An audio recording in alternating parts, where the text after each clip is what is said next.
Fatihah. A'udzu billahi minasy syaithanir rajim. Bismillahirrahmanirrahim. Alhamdulillahi rabbil alamin. Ar-Rahmanir Rahim. Maliki yaumiddin. Iyyaka na'budu wa iyyaka nasta'in. Ihdinas siratal mustaqim. Siratal ladzina an'amta 'alaihim ghairil maghdubi 'alaihim waladdallin. Amin. A'udzu billahi samil alim minasy syaithanir rajim. Bismillahirrahmanirrahim. Alhamdulillahi rabbil alamin. Hamdan hamidin, hamdan syakirin. Hamdan yuwafi ni'amahu wa yukafi'u mazidah. Ya Rabbana lakal hamdu kama yanbaghi li jalali wajhika wa azimi sultanik. اللهم اختم لنا بحسن الخاتمة ولا تحتم علينا يا الله بسوء الخاتمة. اللهم إنا نسألك سلامة في الدين وعافية في الجسد وزيادة في العلم وبركة في الرزق وتوبة قبل الموت ورحمة عند الموت ومغفرة بعد الموت. اللهم هون علينا في سقرات الموت والنجاة من النار والعفو عند الحساب. ربنا آتنا في الدنيا حسنة وفي الآخرة حسنة وقنا عذاب النار وأدخلنا الجنة مع الأبرار يا عزيز يا غفار يا رب العالمين. سبحان ربك رب العزة عما يصفون وسلام على المرسلين والحمد لله رب العالمين.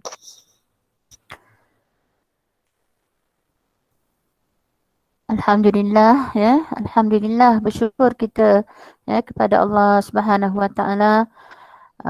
Allah masih lagi memberikan kita nafas ya, Allah masih lagi memberikan kita kesihatan yang baik ya, walaupun di sana banyak sangat cabaran-cabaran yang perlu kita hadapi. InsyaAllah ya. Pertamanya marilah sama-sama kita perbetulkan niat kita untuk menghadiri majlis ilmu ini ya.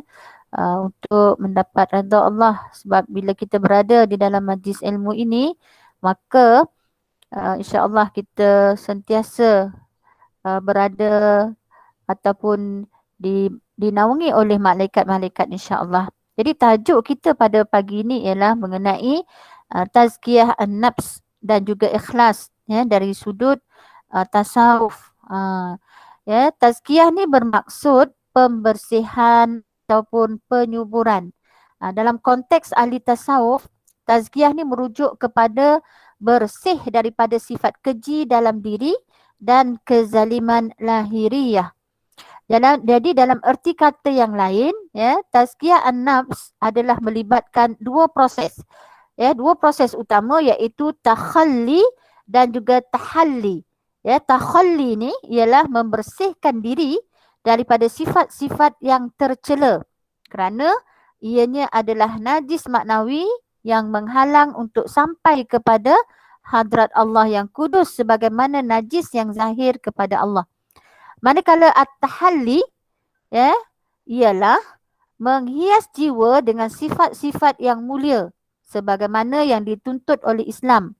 Ya, menurut Al-Tusi, at-tahalli ini ialah mengikut golongan sadiqin sama ada dari sudut perkataan maupun dalam amalan zahir. Ya, ini adalah penting kerana manusia itu hakikatnya bukannya semata-mata keadaan fizikalnya, tetapi yang membezakannya dengan kehidupan lain ialah kekuatan jiwanya.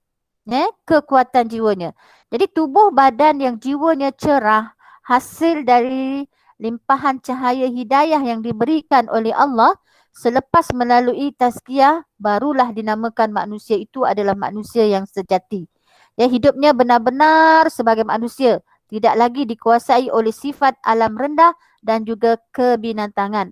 Jadi kehidupan kita, kehidupan moden sekarang ini merupakan satu cabaran. Kan? Kehidupan adalah tempat persinggahan Allah dalam perjalanan menujunya. Makna kehidupan kita ni adalah tempat persinggahan hamba Allah dalam perjalanan menuju kepada Allah. Oleh itu, manusia ditaklifkan dengan syariat supaya mereka dapat mengatur kehidupan hariannya selaras dengan yang diperintahkan oleh Allah Subhanahu wa taala. Jadi pengutusan Rasulullah adalah bertujuan agar manusia menurut apa yang telah diperintahkan oleh Allah sebagaimana firman Allah dalam surah Al-Fat ayat 8 dan juga ayat 9. Maksud dia, sesungguhnya kami telah mengutuskanmu wahai Muhammad sebagai Rasul yang menjadi saksi dan sebagai pembawa berita gembira, ya, serta pemberi amaran. Ya, kami mengutusimu wahai Muhammad supaya engkau dan umatmu beriman kepada Allah dan Rasulnya dan supaya kamu kuatkan agamanya dan supaya kamu beribadah kepadanya pada waktu pagi dan juga petang. Jadi daripada ayat Al-Quran di atas yang dibaca tadi menjelaskan kepada kita bahawa tujuan pengutusan Rasul itu adalah untuk memandu manusia supaya menjalani kehidupannya sebagai seorang yang beriman dan mematuhi segala kehendak dan perintahnya. Jadi seterusnya, kekal dan istiqamah dalam setiap ketika ini bermakna bagi seorang yang beriman tidak ada istilah berehat, ya, dari beragama ataupun berhenti seketika dari menjadi seorang Muslim. Jadi kehidupan ini mempunyai tuntutan yang perlu dilaksanakan. Walaupun secara zahirnya kehidupan itu seolah-olah ada perubahan dari semasa ke semasa, namun hakikatnya kehidupan itu mempunyai tuntutan yang sama. Jadi semenjak turunnya Nabi Adam ke bumi hinggalah ke zuriat terakhir manusia, tuntutan untuk beragama tidak ada perubahan walau sedikit pun dan tidak ada pengecualian walau sekelumit pun. Malahan semakin berkembang. Malahan semakin berkembang kehidupan dunia ini, maka mendesak kita kembali kepada agama. Ini bermakna semakin tinggi tamadun keduniaan manusia, maka semakin jauhlah mereka dari landasan sebenar. Jadi apabila penyelewengan terhadap tanggungjawab ini berlaku, satu-satunya jalan penyelesaiannya ialah dengan kita menghidupkan semula fitrah manusia. Ini bukanlah bermakna kita menolak keduniaan, tetapi meletakkannya di tempat yang sesuai baginya. Ianya digenggam di dalam tangan, bukan disemadikan, di dalam jiwa sanubari. Pernah satu masa Abu Hasan As-Sajali memakai pakaian hebat, tiba-tiba datang seorang lain yang memakai pakaian bulu yang murah. Jadi orang berkenaan bertanya keheranan kepada As-Sajali, katanya, kamu menyembah Allah dengan pakaian yang mewah begini? Lalu As-Sajali memegang baju orang yang berkenaan dan beliau bertanya soalan yang serupa kepadanya. Kamu menyembah Allah dengan pakaian begini? Cara kamu berpakaian begini, wahai fakir, menyebab engkau akan berkata, aku orang miskin, sedekahkanlah kepadaku. Tetapi pakaian mewah yang aku pakai ini menyebabkan aku berkata, aku antara orang yang senang, maka tidak perlulah kamu bersedekah kepadaku. Sesungguhnya kemuliaan itu tertentu bagi Allah, Rasulnya dan orang mukmin.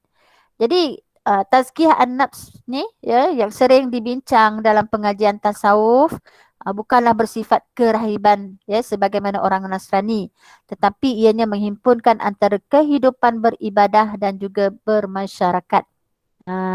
Jadi perlu diingat yang kita contohnya sekarang dengan dunia moden hari ini adalah kehidupan zahir sahaja.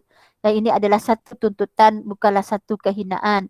Pembangunan dan kemodenan dunia bukanlah satu penyakit, bahkan ianya adalah satu keistimewaan penciptaan manusia. Namun pembangunan manusia agak berbeza.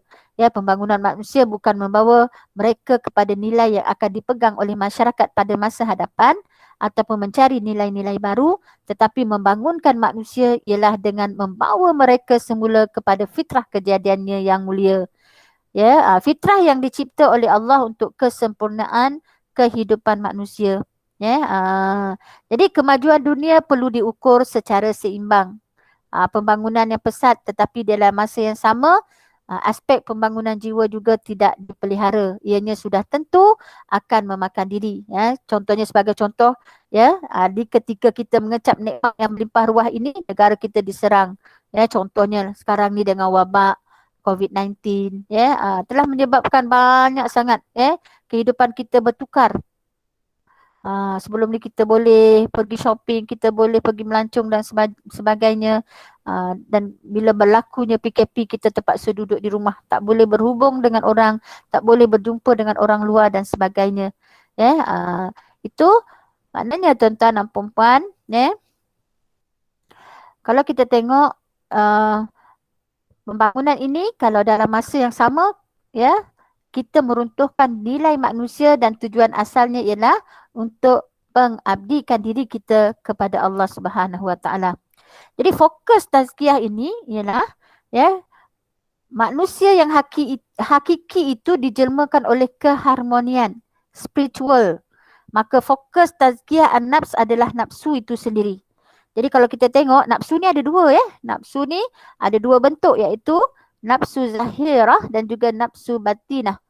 Yang batin ini dikenali juga sebagai al-mazmumah.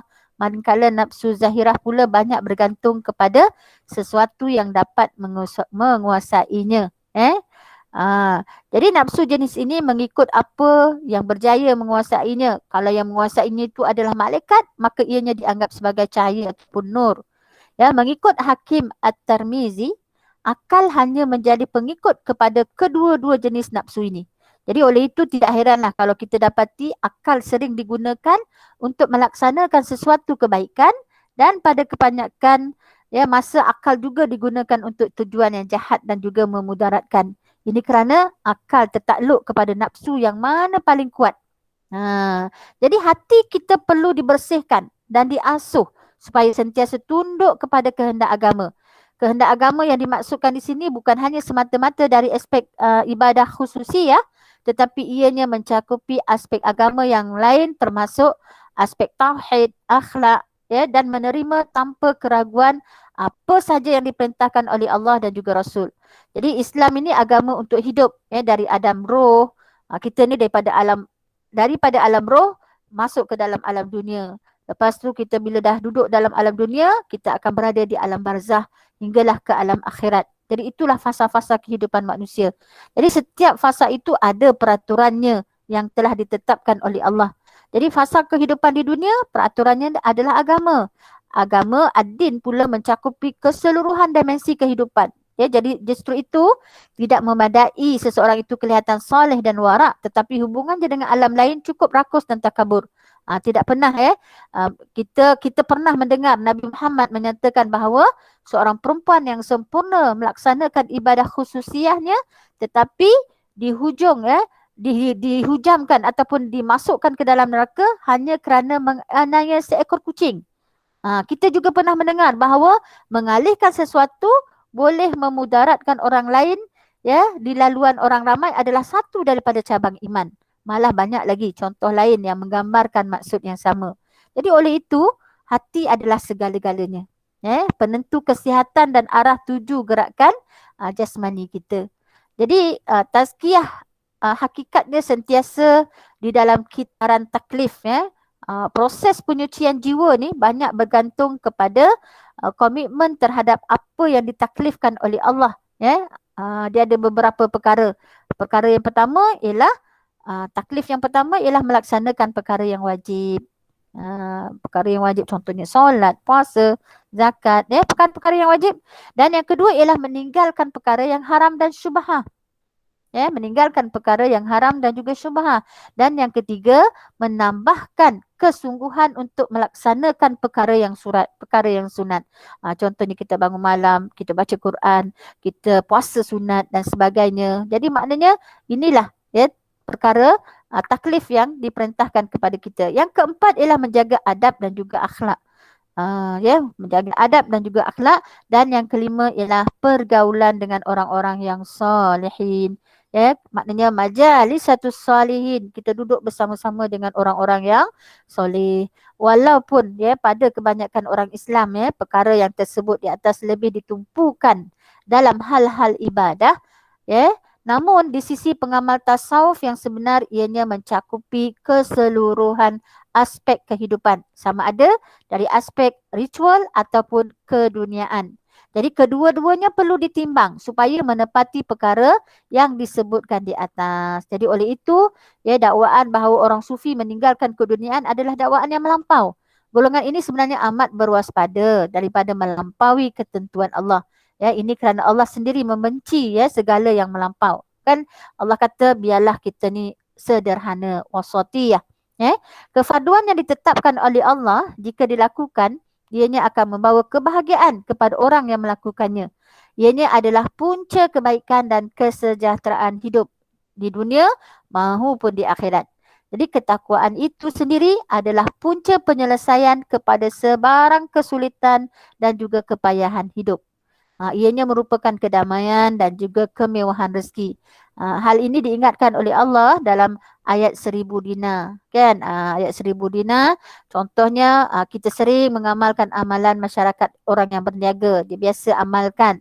Ayat 1000 dinar, wa may yattaqillah yaj'al lahu makhraja wa yarzuq min haitsu la yahtasib wa may yatawakkal 'ala Allahi fahuwa hasbuh. Innallaha Innallaha ali. Oh, ujung dia tu sampai akhir lah. Ya. Jadi dalam Al-Hikam ada menyatakan, ya, aujaba alaika wujuda khidmatihi wa ma aujaba alaika illa dukhula jannatihi. Ya, yang bermaksud Allah jadikan kamu adalah untuk mentaatinya dan tidak dia menjadikannya kecuali supaya kamu masuk ke dalam syurganya. As-Sarnubi mengatakan ya Allah mewajibkan amalan zahir ya pada hakikatnya untuk memastikan hamba-Nya dapat memasuki syurga. Ya, ini kerana Allah menjadikan setiap amalan itu sebagai sebab untuk memasukinya.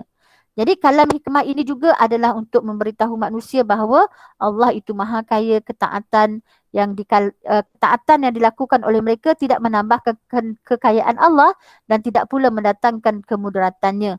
Ya, jika mereka mengingkarinya. Bahkan segala manfaat daripada taklif itu kembali kepada mereka juga. Ya, sebagaimana ya As-Sarnubi dia berkata al-ibadatu fil harji kahijrati ilayya. Beribadah ketika susah ianya bagiku seperti berhijrah. Maknanya bila kita beribadah ketika susah itulah ya itulah yang dinamakan kita berhijrah. Jadi tazkiyah juga mencakupi usaha untuk meninggalkan larangan dan perkara yang boleh membawa kepada haram. Jadi Ibrahim Al-Khawwas menyatakan ada 5 perkara, ya, 5 perkara yang boleh menyucikan hati kita. Apa dia tuan-tuan dan puan-puan? Yang pertama ialah kita membaca Al-Quran dan tadabbur Al-Quran. Ya, kita membaca Al-Quran dan kita bertadabbur dengan ayat-ayat Al-Quran. Yang kedua ialah kita mendirikan solat. Kita mendirikan solat malam. Maknanya dengan kita mendirikan solat malam boleh menyucikan hati kita. Dan yang ketiga ialah mengosongkan perut kita. Maknanya bila kita mengosongkan perut kita ini, insya-Allah dengan cara kita berpuasa, ya, puasa Isnin Khamis, puasa hari putih.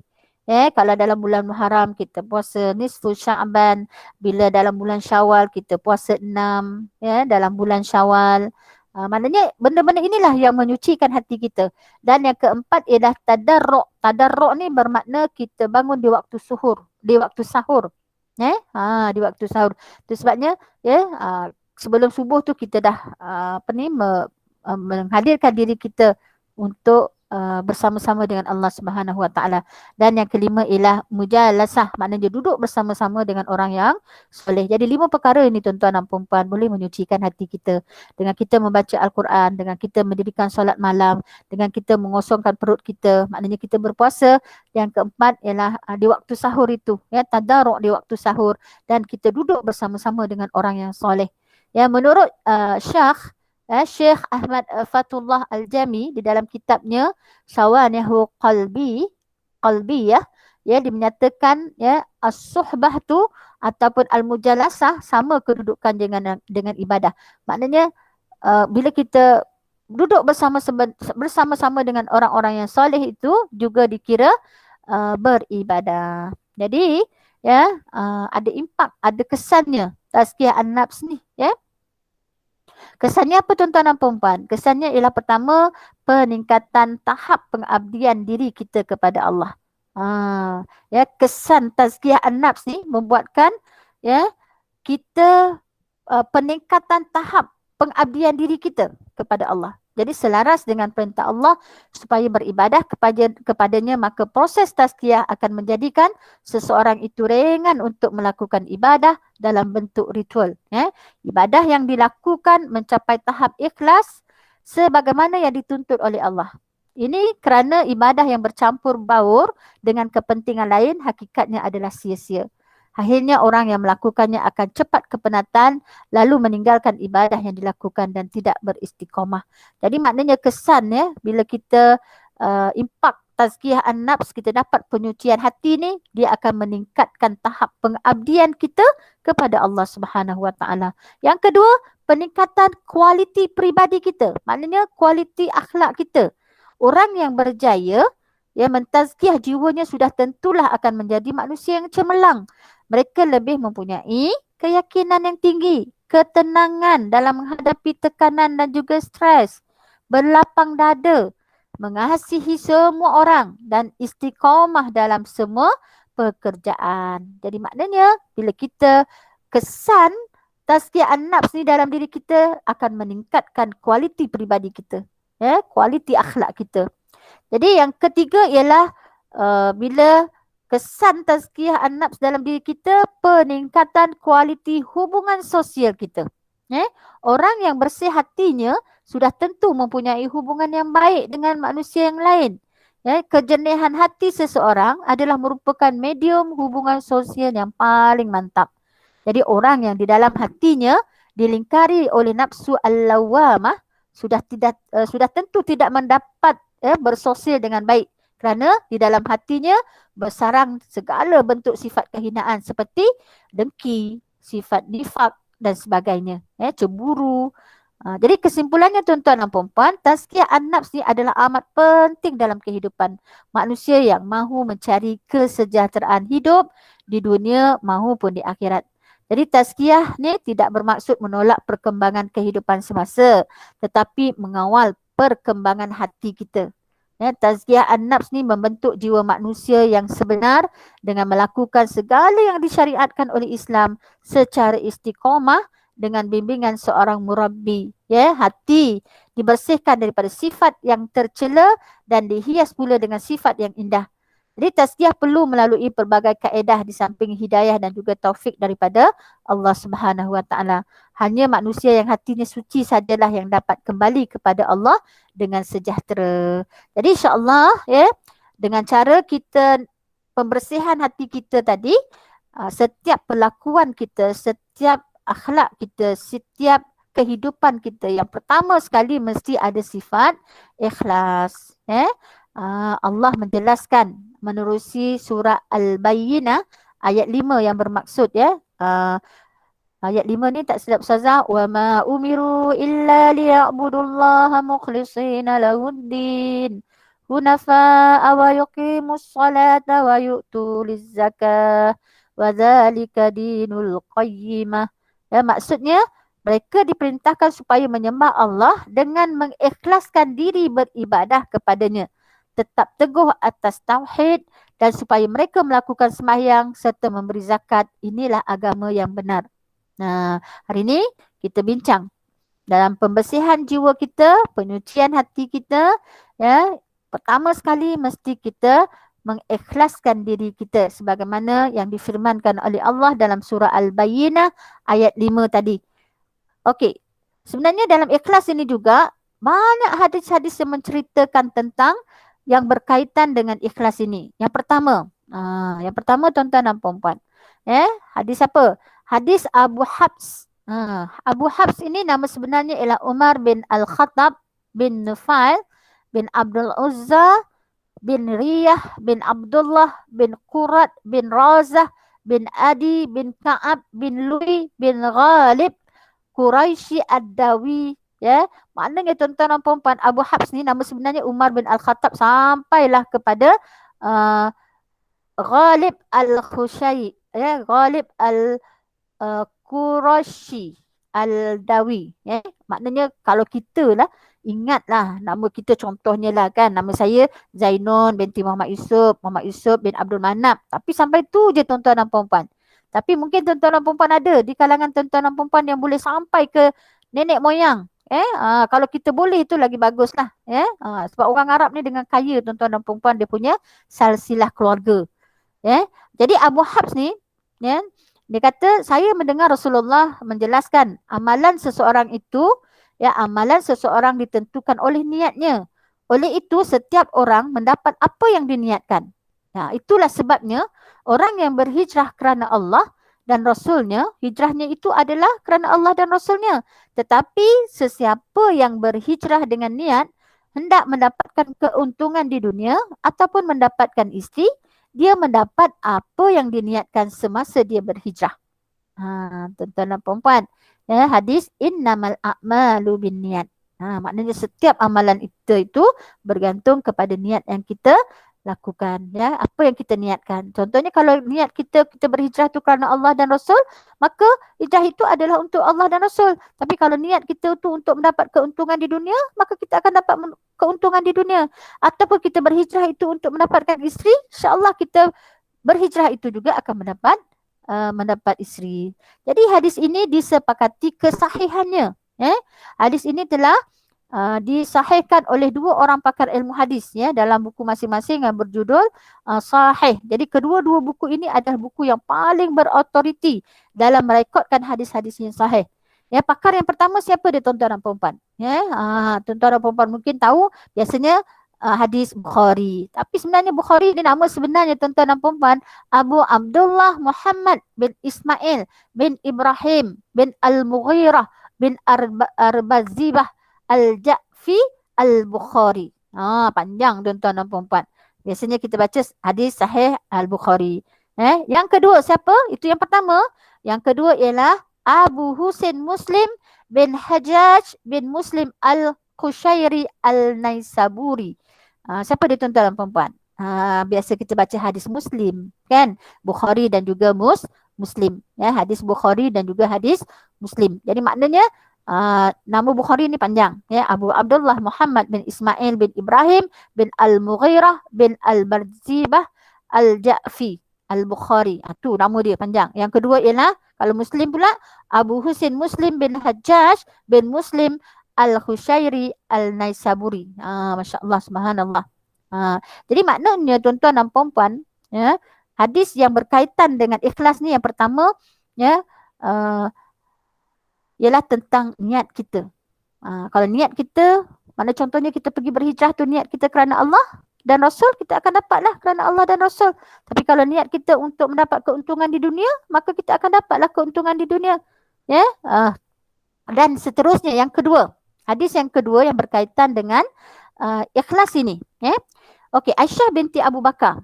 Hadis yang kedua, Aisyah binti Abu Bakar. Siapa Aisyah ni tuan-tuan dan puan-puan? Aisyah ini adalah isteri kepada Rasulullah sallallahu alaihi wasallam. Aisyah binti Abu Bakar berkata, dia kata saya mendengar Rasulullah menjelaskan ada sepasukan tentera untuk menghancurkan Kaabah. Kemudian apabila mereka tiba di satu tanah lapang, mereka dibenamkan ke dalam tanah daripada barisan pertama sampailah barisan ke hujung sekali ataupun yang terakhir. Saya bertanya, wahai utusan Allah, bagaimana pula semuanya dibenamkan dari barisan yang pertama sampailah barisan yang terakhir? Bukankah dalam golongan itu terdapat para pedagang dan mereka yang tidak termasuk dalam golongan itu? Nabi Muhammad sallallahu alaihi wasallam menjawab, ya, semuanya dibenamkan dari barisan pertama sampailah barisan terakhir.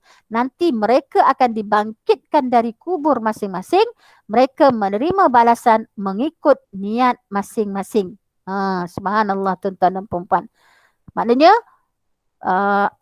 bila berlaku satu pasukan tentera untuk menghancurkan Kaabah, bila mereka disampai di satu tanah lapang, Semua yang ada tu daripada barisan pertama sampailah barisan yang hujung dibenamkan oleh Allah. Ya, dibenamkan. Jadi itu sebabnya Aisyah tanya, bukankah dalam kumpulan itu terdapat para pedagang dan mereka yang tidak termasuk dalam golongan itu? Itu sebabnya Nabi kata, ya, semuanya dibenamkan dari barisan pertama sampailah barisan terakhir. Nanti mereka akan dibangkitkan dari kubur masing-masing. Mereka menerima balasan mengikut niat masing-masing. Jadi maknanya tuan-tuan dan puan, bergantung kepada niat kita, keikhlasan kita. Ya, jadi Aisyah binti Abu Bakar melaporkan, memberitahu Nabi Muhammad sallallahu alaihi wasallam dan menjelaskan, dia kata tidak ada hijrah selepas kota Mekah dibebaskan, yang ada adalah jihad dan niat. Ya, jihad dan niat.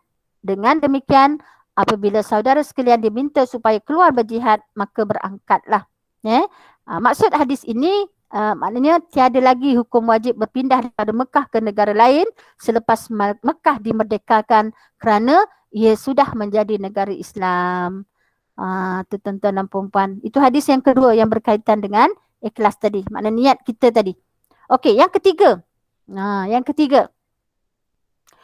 Abu Abdullah, nama sebenarnya ialah Jabir bin Abdullah Al-Ansari, melaporkan semasa dalam peperangan Tabuk, kami berada bersama-sama Nabi Muhammad sallallahu alaihi wasallam. Beliau menjelaskan, percayalah, di Madinah sana ada beberapa orang lelaki yang sentiasa ada bersama-sama saudara sekalian. Sama ada saudara sedang dalam perjalanan ataupun sedang menyeberangi lembah. Mereka terpaksa tinggal kerana sakit. Dalam rekod yang lain pula, Nabi Muhammad menjelaskan, mereka semua berkongsi pahala dengan kamu semua. Ya, manakala dalam Sahih Bukhari, Anas melaporkan, kami kembali dari perang Tabuk bersama dengan Nabi Muhammad sallallahu alaihi wasallam. Nabi menjelaskan ada sekumpulan lelaki yang tinggal di Madinah. Mereka tidak dapat pergi berperang kerana sakit. Mereka tetap bersama-sama dengan kita walaupun kita melalui gunung ganang ataupun lembah. Maknanya orang yang pergi berperang tu dengan orang yang dia terpaksa tinggal di Madinah sebab kerana sakit, disebabkan oleh niatnya, keikhlasannya, maknanya mereka ini sama, seperti orang yang maknanya melalui gunung ganang ataupun lembah ataupun dalam peperangan tersebut. Jadi tuan-tuan dan puan-puan, pentingnya niat kita ikhlas kerana Allah Subhanahu Wa Taala. Okey, hadis yang keempat. Hadis yang keempat tuan-tuan dan puan-puan, iaitu daripada Abu Yazid. Arab ni dia kaya dengan Abu, tuan-tuan dan puan-puan. Abu Muslim, Abu Hurairah, apa lagi? Abu Qatadah dan sebagainya. Abu Yazid ni nama sebenarnya ialah Ma'an bin Yazid bin Akhnas. Berkata, ayah saya iaitu Yazid bersedekah beberapa dinar. Wang-wang itu diletakkan di tepi seseorang yang berada di dalam masjid. Kemudian saya datang dan mengambil wang-wang itu. Lalu saya pergi menemui ayah saya dengan membawa wang-wang itu. Kata ayah saya, demi Allah, sedekah itu bukan aku niatkan untuk kamu. Saya kemudiannya pergi berjumpa dengan Nabi Muhammad sallallahu alaihi wasallam dan mengadukan hal itu. Kata beliau, wahai Yazid, kamu mendapat apa yang kamu sudah niatkan. Wahai Ma'an, kamu mendapat apa yang kamu ambil. Ini hadis Bukhari, tuan-tuan dan puan-puan. Hadis sahih daripada Bukhari. Maknanya, walaupun ayah dia sedekahkan wang di berada yang di dalam masjid, anak dia ambil. Jadi Rasulullah kata kepada Yazid, kamu mendapat apa yang kamu niatkan. Contohnya Yazid ni berniat untuk sedekahkan, sedekahkan wang mereka, wang dia kepada di dalam masjid. Dan Ma'an ni pula mengambil wang yang disedekahkan oleh ayah dia tu. Jadi maknanya Ma'an ni dapat apa yang dia ambil. Jadi maknanya bergantung kepada niat kita. Itu hadis yang keempat. Hadis yang kelima. Hadis yang kelima. Hadis yang kelima ialah daripada Abu Ishaq. Hadis yang kelima ialah dari Abu Ishaq. Abu Ishaq ni nama sebenarnya ialah Sa'ad bin Abu Waqqas. Juga dikenali sebagai Malik bin Wahid bin Abdul Manaf bin Zuhrah bin Kilab bin Murrah bin Ka'ab bin Lui al-Quraisy az-Zuhri. memberitahu. Dia kata pada tahun haji perpisahan kan ada Hajjatul Wada kan tuan-tuan dan puan-puan, Nabi Muhammad datang menziarahi saya sebab saya sakit waktu itu. Saya berkata kepada Nabi Muhammad, wahai utusan Allah, Tuhan lihatlah ya, makna Tuhan lihatlah sendiri penyakit saya ni sudah sampai begini. Saya mempunyai harta dan saya hanya mempunyai seorang anak perempuan sebagai waris saya. Adakah saya dibenarkan bersedekah sebanyak 2/3 harta saya kepada orang lain? Nabi Muhammad sallallahu alaihi wasallam menjawab, tidak dibenarkan. Saya bertanya lagi, sekiranya separuh daripada harta saya? Nabi Muhammad menjawab lagi, tidak dibenarkan. Jadi saya bertanya lagi, sekiranya 1/3, bagaimana? Lalu dijawab oleh Nabi Muhammad, ya, 1/3 boleh. 1/3 itu pun sudah banyak, percayalah. Ya, apabila saudara meninggalkan waris saudara dalam keadaan kaya raya, itu lebih baik daripada saudara meninggalkan mereka dalam keadaan miskin dan meminta-minta bantuan orang lain. Ya, percayalah bagi setiap nafkah yang saudara niatkan kerana Allah, saudara diberi pahala. Termasuklah makanan yang saudara berikan kepada isteri saudara. Subhanallah, tuan-tuan dan puan-puan. Jadi maknanya, apa ni, siapa ni, Abu Ishaq ni, dia tak ada anak lelaki, tuan-tuan dan puan-puan. Dia tak ada anak lelaki. Macam kita lah, ya, bila kita meninggal, kita ada hanya seorang anak perempuan. Bila ada anak perempuan, tuan-tuan dan puan-puan, ya, itulah maknanya dia membuka hijab kepada abang, adik-beradik ni untuk mendapat harta. Adik-beradik ayah kita dan sebagainya. Itu sebabnya kalau kita ada anak lelaki, dia akan menghijab daripada mendapat harta kita lah. Maknanya dia akan bagi kepada anak lelaki dan juga anak perempuan. Jadi Abu Ishaq ni tidak mempunyai anak lelaki. Jadi dia kata dia nak sedekahkan harta dia ni, 2/3 hartanya kepada orang. Jadi Rasulullah tak bagi. Lepas tu ditanya lagi dengan Rasulullah, kalau 1/2 ya Rasulullah, Rasulullah pun tak bagi. Lepas tu ditanya lagi dengan Rasulullah, kalau 1/3 harta saya ni saya nak beri, bagulah Rasulullah kata, ya boleh, tapi dia kata 1/3 tu pun dah banyak dah. 1/3 pun sudah banyak. Jadi maknanya tuan-tuan dan puan-puan, lebih baik ya, maknanya kalau kita meninggalkan waris kita dalam keadaan yang kaya raya, itu lebih baik daripada kita meninggalkan mereka dalam keadaan yang miskin ataupun meminta-minta kepada orang lain. Tapi saya ingat kalau dulu-dulu kan orang tua-tua kata anak-anak ni biarlah dia cari sendiri harta mereka. Maknanya dulu-dulu lah kan. Tapi sebenarnya tuan-tuan dan puan-puan, sebenarnya bagus bila kita ada harta, maknanya kita dapat meninggalkan kepada anak-anak kita. Maknanya anak-anak kita tak merempat, tuan-tuan dan puan-puan. Dengan zaman sekarang ni lagi lah. Masya Allah, dengan keadaan COVID ini, nak dapat kerja pun susah, tuan-tuan dan puan-puan. Jadi seterusnya, Sa'ad terus bertanya lagi kepada Nabi Muhammad. Katanya, adakah saya ni akan ditinggalkan di Mekah apabila sahabat saya pulang ke Madinah? Nabi Muhammad menjawab, percayalah, saudara tidak ditinggalkan. Saudara melakukan sesuatu semata-mata kerana Allah dan saudara mendapat status yang lebih tinggi. Barangkali sekalipun saudara ditinggalkan, nanti akan ada golongan yang mendapat manfaat daripada hidup saudara dan ada golongan yang mendapat bahaya. Ya Allah, sempurnakanlah pahala untuk sahabat-sahabatku dalam hijrah mereka. Janganlah engkau terbalikkan hati mereka.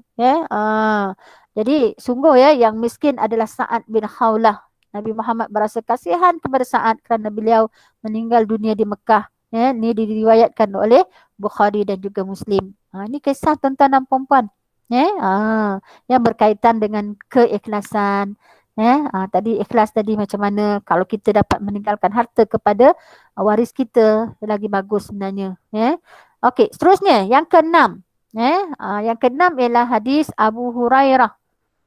Nama sebenarnya ialah Abdurrahman bin Sakhar meriwayatkan. Dia kata Nabi Muhammad menjelaskan, percayalah Allah tidak memandang tubuh saudara-saudara, tidak juga rupa saudara-saudara, tetapi Allah memandang hati dan amalan saudara-saudara. Ini diriwayatkan oleh Muslim. Abu Hurairah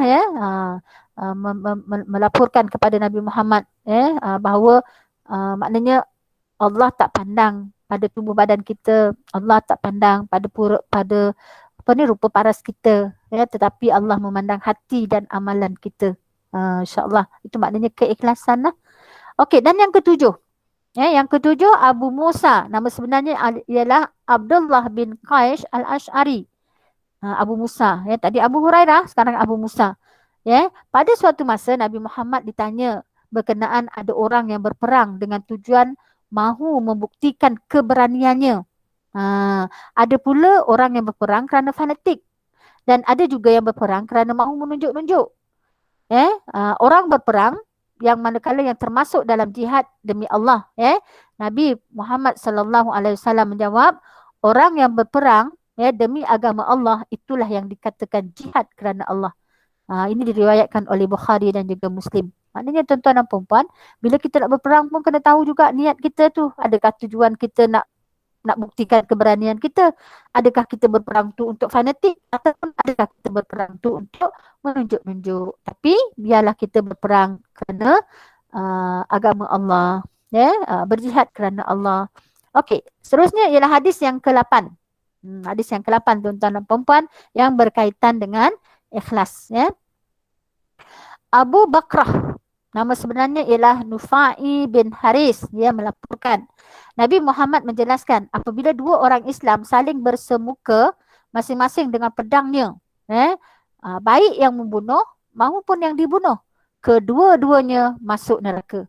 Saya bertanya, wahai utusan Allah, orang yang membunuh patut masuk neraka, tetapi mengapakah orang yang dibunuh juga masuk neraka?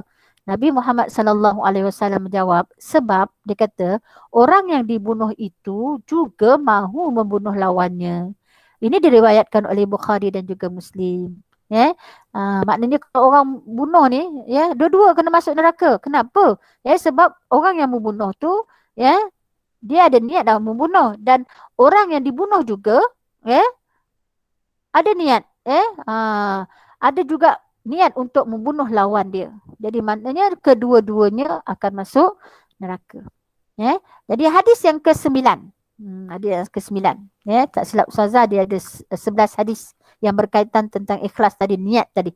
Hadis yang ke-9 ialah Abu Hurairah melaporkan, membicarakan, Nabi Muhammad sallallahu alaihi wasallam menjelaskan, seseorang yang bersembahyang secara berjemaah adalah lebih baik berbanding dia sembahyang sendirian di rumah ataupun di tempat kerja, iaitu 20 darjat lebih ataupun 27 darjat.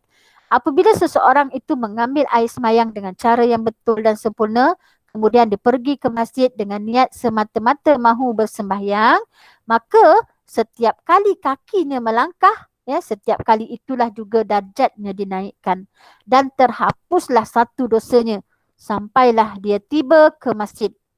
Apabila dia memasuki masjid dan sepanjang dia berada di dalamnya, dia mendapat pahala berterusan sama seperti pahala sembahyangnya, dengan syarat sembahyang itulah yang menyebabkan dia berada di dalam masjid. Jadi para malaikat berdoa, subhanallah tuan-tuan dan puan-puan, para malaikat berdoa supaya Tuhan memberikan rahmat kepadanya, selagi seseorang itu berada di tempat sembahyangnya. Apa malaikat kata? Apa yang malaikat doakan? Muslimat semua. Malaikat doakan, ya Allah, kasihanilah orang ini. Ya Allah, ampunilah dia. Ya Allah, terimalah taubatnya. Ini berlaku selagi seseorang itu tidak melakukan perkara-perkara buruk dan selama air sembahyangnya tidak batal. Subhanallah. Tuan-tuan dan puan-puan. Ini hadis yang dibicarakan oleh Abu Hurairah radhiyallahu an. Okey, hadis yang ke-10. Hadis yang ke-10 ialah Abu Abbas, nama sebenarnya ialah Abdullah bin Abbas bin Abdul Muttalib. Kalau yang ada di hadapan Ustazah yang pernah mengikuti umrah bersama-sama Ustazah pada 2019 yang lalu, kita pernah pergi ke Taif kan? Kita pergi ke Taif, dan bila di Taif itu kita lalu ada satu masjid, iaitu Masjid Ibnu Abbas. Inilah dia Abu Abbas. Abu Abbas ni nama sebenarnya ialah Abdullah bin Abbas bin Abdul Muttalib. Melaporkan, Nabi Muhammad menyampaikan, menyampaikan daripada Tuhannya, percayalah Allah mencatat semua perbuatan baik dan perbuatan jahat. Kemudian Nabi Muhammad menerangkan perkara itu, sesiapa yang berniat melakukan perkara baik kemudian tidak dapat melakukannya, Allah mencatatkan untuknya satu pahala yang sempurna. Maknanya tuan-tuan dan puan-puan, kita dah ada niat yang baik dah. Contohnya, ya aku nak puasa esok. Tapi kita tak dapat puasa. Allah dah catat dah satu pahala yang sempurna untuk kita.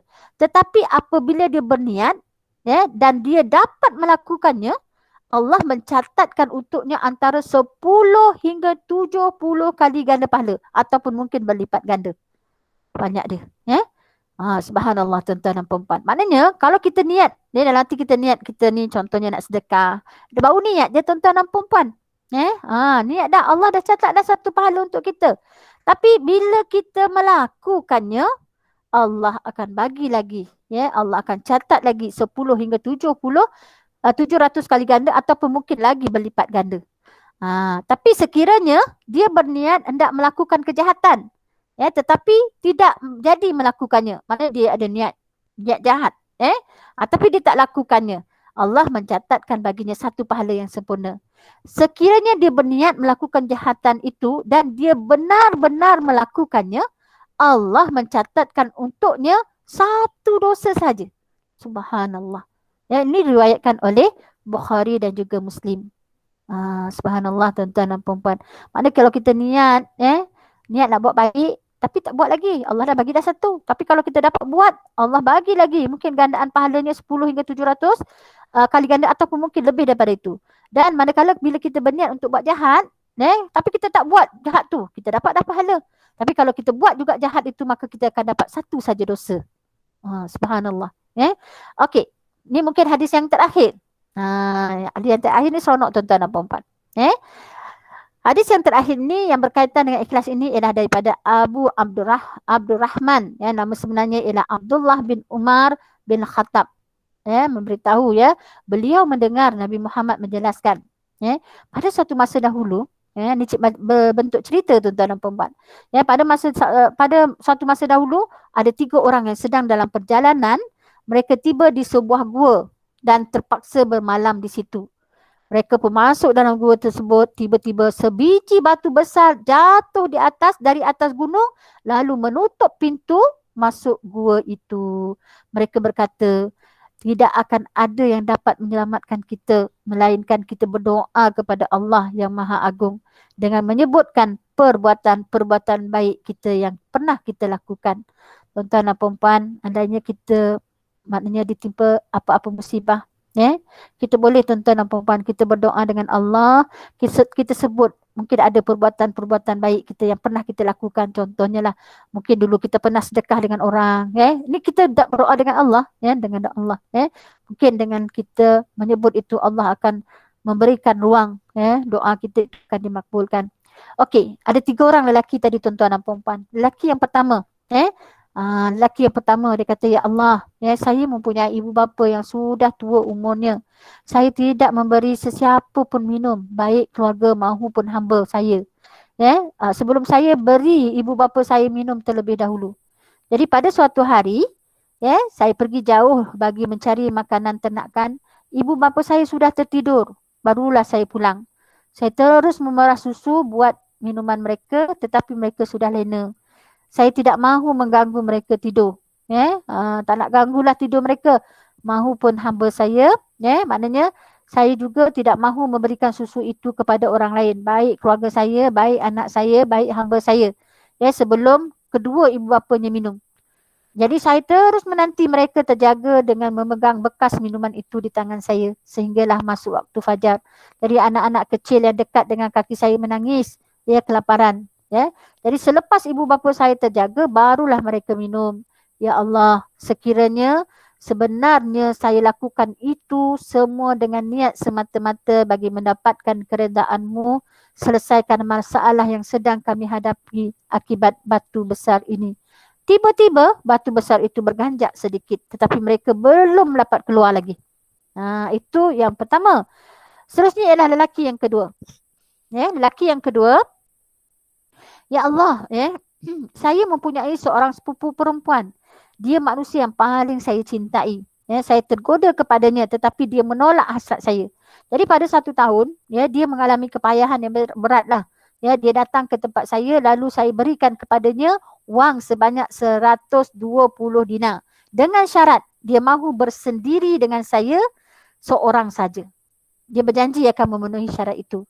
Apabila saya sudah dapat menguasai dirinya, sepupu saya itu pun berkata, takutlah kamu kepada Allah, jangan kamu nodai saya. Saya pun meninggalkannya. Sedang dia adalah manusia yang paling saya cintai. Ya, wang yang saya berikan itu pun saya biarkan menjadi miliknya. Ya Allah, sekiranya sebenarnya saya melakukan itu semua dengan niat semata-mata bagi mendapatkan keredaan-Mu, selesaikanlah masalah yang sedang kami hadapi akibat batu besar ini. Batu besar itu berganjak sedikit lagi, tetapi mereka masih lagi belum dapat keluar.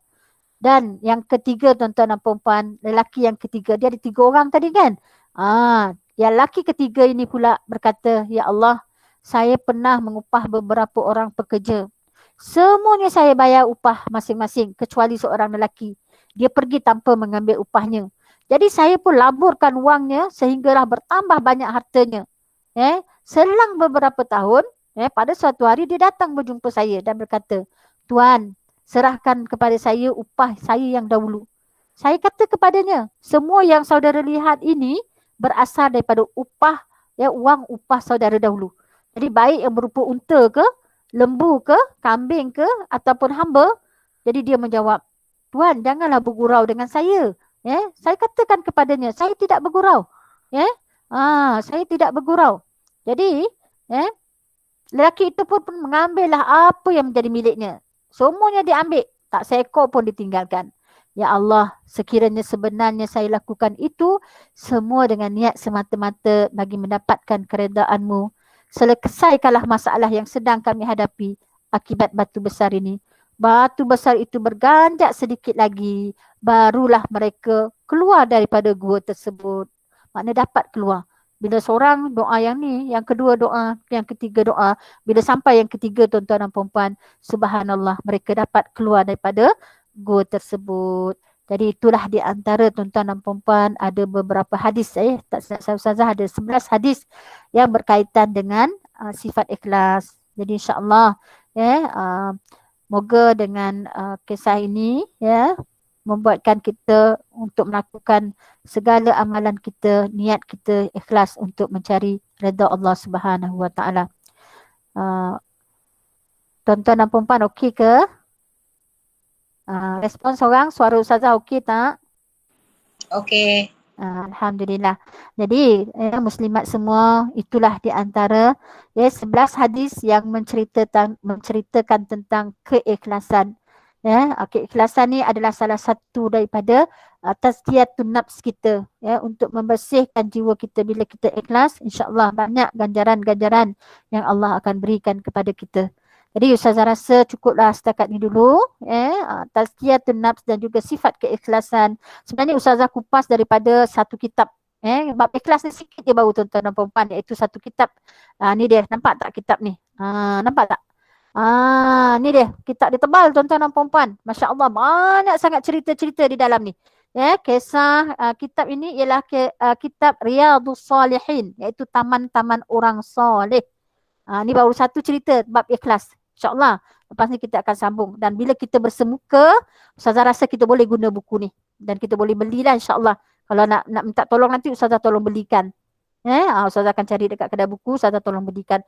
Tapi Masya Allah, tuan-tuan dan puan-puan, banyaknya cerita ni. Macam yang Ustazah cerita tadi, pasal seorang yang tak punya waris, kan? Kisah 3 orang lelaki yang dia nak keluar daripada gua tersebut. Itulah 11 hadis itu yang berkaitan dengan sifat ikhlas. InsyaAllah, ada persoalan tak? Ada pertanyaan? Ada nak tanya? Okey, kalau tak ada siapa, tak ada yang persoalan yang nak diberikan, Ustazah rasa cukuplah setakat ini dulu. InsyaAllah kita bertemu lagi pada akan datang. Tapi Ustazah rasa minggu depan tak ada. Sebab sebenarnya kita 2 kali saja dalam sebulan. Tapi bulan ni dah 3 kali dah. Tapi tak ada masalah sebab kita Google Meet. InsyaAllah. Jadi minggu depan kita free lah. Kalau tuan-tuan dan puan-puan ada nak pergi shopping ke, silakanlah. Sebab setakat ni kita dah boleh pergi dah, kan? Ada soalan? Silakan, Kak Asma. Assalamualaikum Ustazah, kawan-kawan. Saya nak tanya Ustazah. Tadi Ustazah mengatakan Jikalau kita pergi masjid, pahala kita, malaikat akan mendoakan kita. Tapi kalau kita dekat surau, adakah sama ke macam mana? Okey, sama sebab kita nak solat berjemaah. Tetapi kita kena ingat yang dia Ustazah maksudkan ni ialah kepada orang lelaki lah. Sebab orang lelaki memang digalakkan untuk sembahyang berjemaah. Wanita ni sebenarnya tempat yang paling afdal untuk dia solat ialah di rumah. Dan paling afdal lagi ialah di dalam bilik. Maknanya orang tak dapat tengok. Tapi walau bagaimanapun kadang-kadang boleh kita pergi surau, boleh kita pergi masjid. Tapi dengan syarat kita jaga syarat-syarat bila kita pergi ke masjid ataupun ke surau. Sama pahala je dapat insya-Allah. Dan kadang-kadang kita bila pergi ke surau, ke masjid ni akan membuatkan kita bermotivasi. Sebab yalah bila kita kat masjid, kat surau, kita boleh buat solat sunat sebelum dan selepas. Kan? Contohnya kita pergi maghrib dengan isyak kan? Dapat kita buat solat sunat sebelum dan juga selepas. Tapi bila kita duduk kat rumah, nak sembahyang sunat, subhanallah, yang wajib tu pun. Betul tak tuan-tuan dan puan-puan, ibu-ibu, muslimat semua? Betul. Kan? Jadi maknanya boleh, tapi dengan syarat kita jaga adab-adab kita sebagai seorang wanita lah. Maknanya pakaian mesti menutup aurat, jangan memakai bau-bauan yang berlebihan, dan pengasingan di antara lelaki dengan perempuan itu tak ada masalah bagi Ustazah. Sebab biasanya kita kalau di masjid pun ruang lelaki dan perempuan tu dibezakan. Kalau tuan-tuan dan perempuan pergi ke Mekah dulu-dulu kan, ya Allah, subhanallah, dekat tawaf tu tak ada pun tempat lelaki perempuan, sama. Kadang-kadang kita tengah semayang tu, depan orang lelaki, kanan orang lelaki, belakang orang lelaki, kiri pun orang lelaki. Tapi 2-3 tahun ini tuan-tuan dan perempuan, Masya Allah, memang memang dah diasingkan. Contohnya kalau di Mekah sekarang ni ada ruang, kawasan untuk wanita. Kalau di Madinah kita tak ada masalah sebab Madinah memang dah lama dah memang ada pengasingan lelaki dengan perempuan. Cuma di Mekah, di Baitullah. Tapi sejak akhir-akhir ini tuan-tuan dan perempuan, Ustazah rasa macam dalam 2-3 tahun ni lah, memang dah diasingkan. Maknanya kalau kita duduk dekat orang lelaki tu macam dah satu macam ganjil lah. Maknanya kita dia pun diarahkan untuk duduk di kawasan wanita.